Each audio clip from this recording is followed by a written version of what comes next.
IPL की चकाचौंध भरी दुनिया में रिकॉर्ड बनते और टूटते रहते हैं, लेकिन कुछ कारनामे ऐसे होते हैं जो इतिहास के पन्नों में सुनहरे अक्षरों में दर्ज हो जाते हैं। 13 साल के लंबे इंतजार के बाद क्रिकेट प्रेमियों को एक बार फिर वैसा ही करिश्मा देखने को मिला, जिसने किरोन पोलार्ड की याद ताज़ा कर दी। लखनऊ सुपर जायंट्स के युवा सितारे मुकुल चौधरी ने कोलकाता नाइट राइडर्स के खिलाफ डेथ ओवर्स में रनों का ऐसा तूफान खड़ा किया जो अब तक आईपीएल इतिहास में केवल एक बार ही संभव हो पाया था। एमएस धोनी को ही अपना आदर्श मानने वाले मुकुल चौधरी ने उनका लोकप्रिय हेलीकॉप्टर शॉट भी लगाया।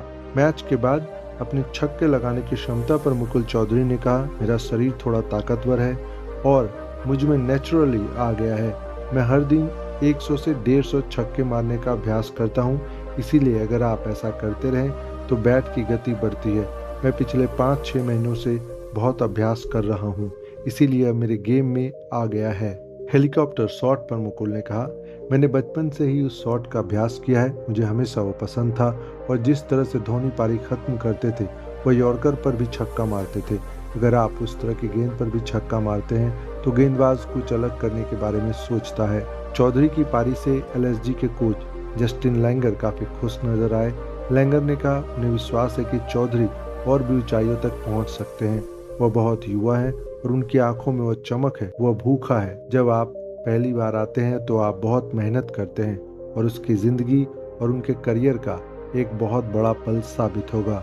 लैंगर ने कुछ समय पूर्व कहा था कि वह चौधरी को 4 महीने में भारत का सबसे डरावना नंबर 6 या नंबर 7 बल्लेबाज बना सकते हैं।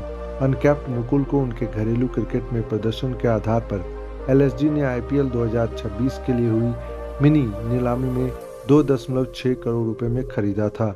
आईपीएल 2026 के ऑक्शन में मुकुल के लिए 3 फ्रेंचाइजियों ने बोली लगाई। लखनऊ सुपर जायंट्स के अलावा राजस्थान रॉयल्स और मुंबई इंडियंस ने भी उन्हें अपने साथ जोड़ने में दिलचस्पी दिखाई थी। यही कारण है कि 30 लाख बेस प्राइस वाले मुकुल 2 करोड़ 60 लाख करोड़ रुपए में बिके। छक्के मारने की अपनी क्षमता और आत्मविश्वास से वह पहले ही एलएसजी के कोच जस्टिन लैंगर का ध्यान खींच चुके हैं। लैंगर ने कहा था कि मुकुल में भारत का मध्य क्रम में सबसे खतरनाक बल्लेबाज बनने की क्षमता है। मुकुल ने कहा, अगर कोई इतना बड़ा कोच आपके बारे में कुछ कहता है तो उन्होंने आप में कुछ तो देखा ही होगा। उन्होंने मुझ पर भरोसा जताया और मैं भी वैसा ही करना चाहता हूँ। राजस्थान के झुंझुनू में मुकुल पले बढ़े हैं, जहाँ क्रिकेट की बुनियादी सुविधाओं का अभाव है। पिता दिलीप कुमार चौधरी हमेशा चाहते थे कि उनका बेटा खेल में करियर बनाए, लेकिन यह काफी मुश्किल थी। पैसे की तंगी और मौका मिलना भी आसान नहीं था।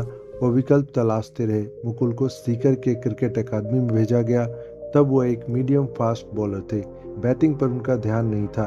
टीम को एक दिन विकेटकीपर की जरूरत थी तो मुकुल ने जिम्मेदारी संभाली।